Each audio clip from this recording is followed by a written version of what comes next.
if you want to build a ship, don't drum up the men to gather wood, divide the work, and give orders. Instead, teach them to yearn for the vast and endless sea. Antoine de Saint-Exupéry, I think that's how you pronounce his name.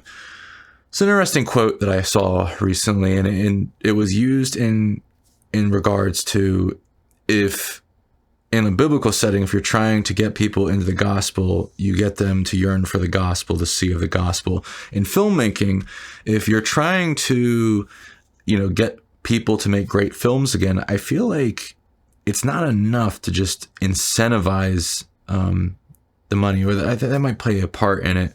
But what I think is the issue is,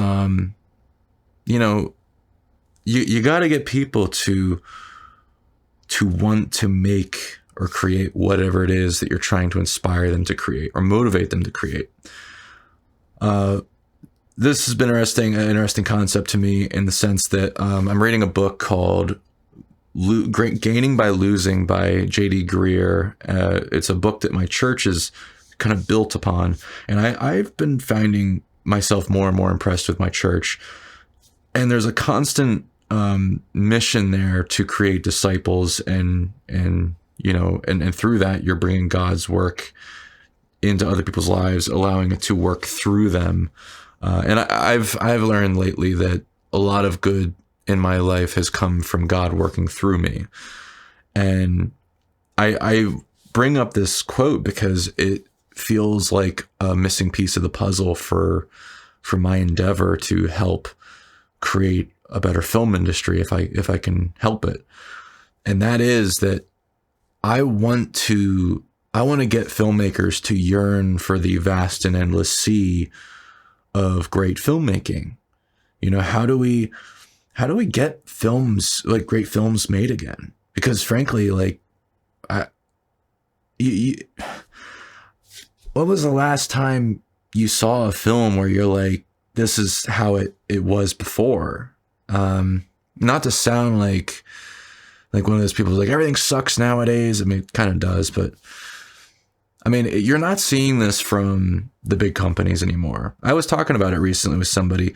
It seems like the film industry is going the route that the music industry already went, and the gaming industry is going through right now, which is indies are the big thing.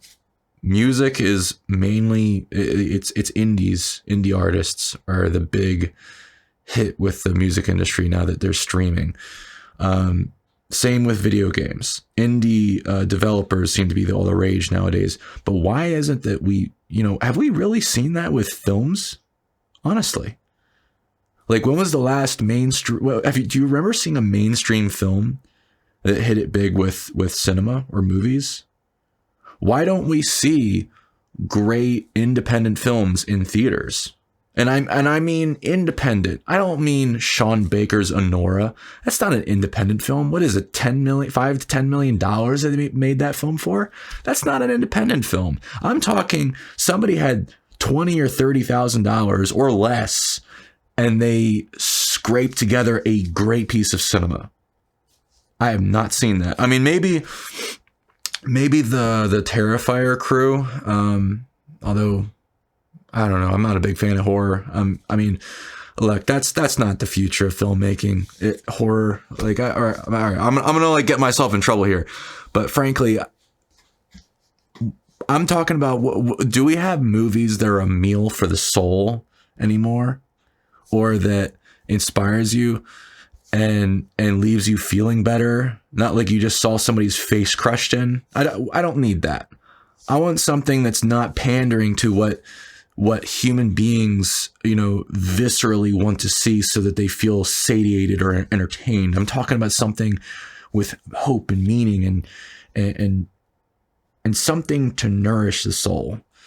Honestly, I feel like my relationship with Christ is the only thing that does that. But if films could do something like that, I mean, look at Lord of the Rings. That's a good trilogy.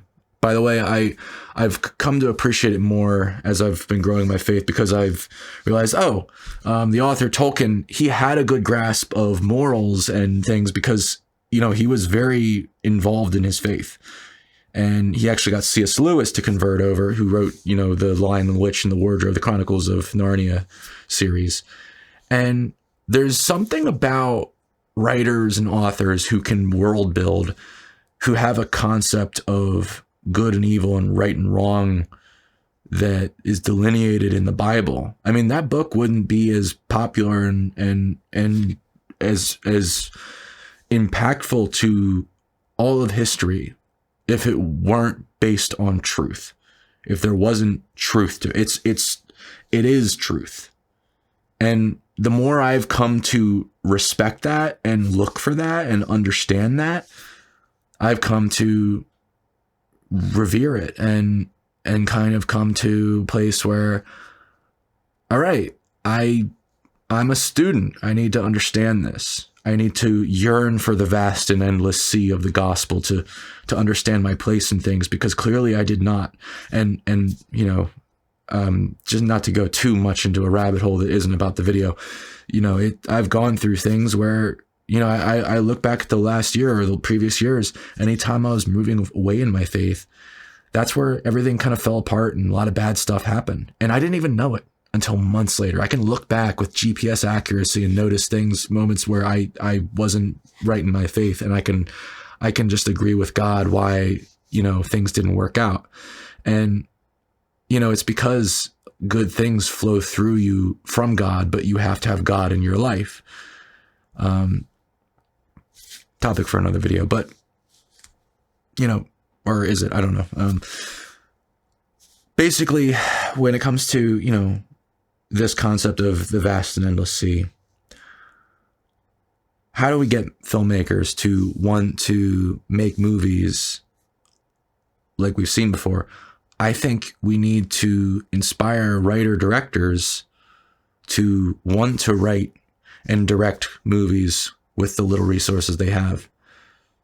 But what is incentivizing that? What gets them to want to do that when what gets promoted is films about, not original stuff, or, what gets promoted is on the internet, which is the only tool that these indie filmmakers have, is short form content, which that's not cinema. And it's a real challenge for people's attention span to make cinema and to make movies. But it's a challenge worth fighting for. It's worth it to try to make films that can keep today's people's attention span and try to fight that and make something that is so good that social media can't really, compete with it. Or maybe it will, but frankly, I'm a week or so into taking away from social media and taking off from it. And now I'm not getting bombarded by AI stuff and stupid videos. And it's a different world, man. Like, social media, when you're living with that, it's a different world. And frankly, I think the best hope is that people realize that's not the way forward. Living on social media, living in that world of allowing it to chop up your attention span and feel miserable comparing yourself to other people or being distracted. And what ends up happening that you don't know until you quit is, you are living in hell. Like, I heard recently the definition of hell is getting everything you wanted instantaneously all the time, endlessly. And that's what social media is. Whereas there's something holy about investing time, towards a story and hearing a story. And I heard somebody say recently that there's only one kind of story, and it's this romance, this sacred romance of, this powerful being or king and, wanting their adoration or something. And it's very reminiscent. It's the Christ story, but there's a lot, or there's something about that plays into all stories. I forget exactly how it was put, but that that's true of every romance, actually. That's true of every love story. It's true of everything. And it's whether you see it there or not. And I think it is a story that nourishes us. And that's why it's the only story. And I think that we need to yearn for that. And it'd be great if movies could make that and story come to life, and people would have the attention span for it. But the only way towards that is the audience needs to change their behavior patterns, which, honestly, that's not up to us as filmmakers. I mean, it's up to us to just make the best films we can make.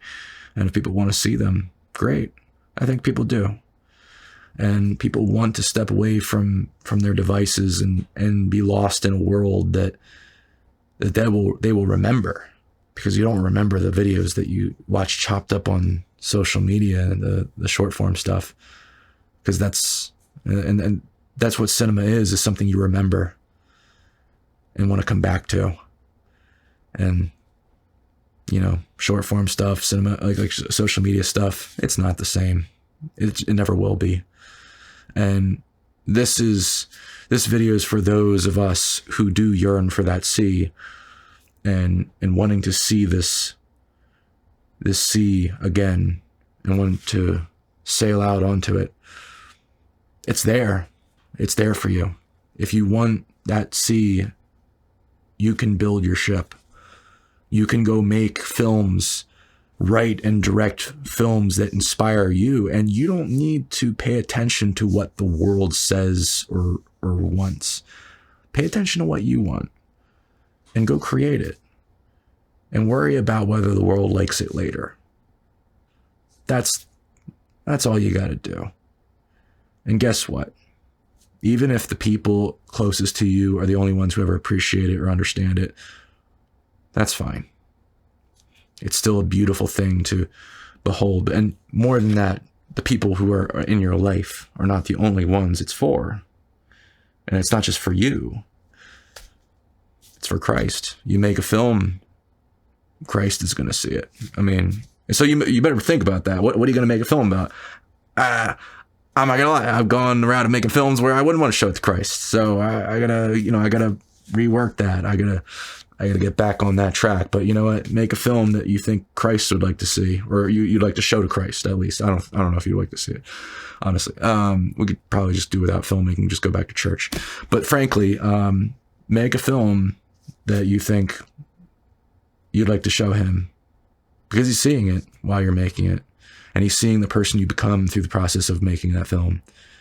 And I think that's what really the filmmaking is about, is that journey and the end result of who you become making that film, the journey you go on, the difficulties, the satisfaction, the payoff of being able to share it with people. That's pretty exciting, and seeing how that changes other people's lives. So yearn for the sea. And I really, I think what I find most compelling about this is,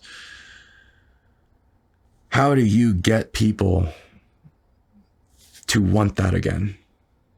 To want to see movies that are original? How do you get people to want to make movies that are as good as they've been made in the past, but people today, they're not taking the risks. They're not going and doing the work. They're not going out. The incentive isn't there, or people are just different today.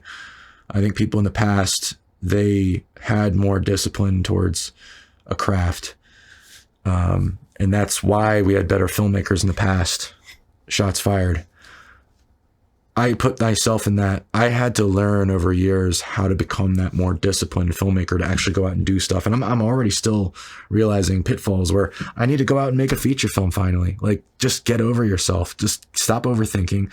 My generation, and myself included in this, is like, we all overthink things. A lot of us. And we underdo. So start overdoing and underthinking. All right, that's not what I'm going to leave you at that. Like, that's just process that however it makes sense to you. But I'm going to leave you on this. If there's anything that I can help you with, as someone who talks about their journey through filmmaking and faith. What can I do to help you?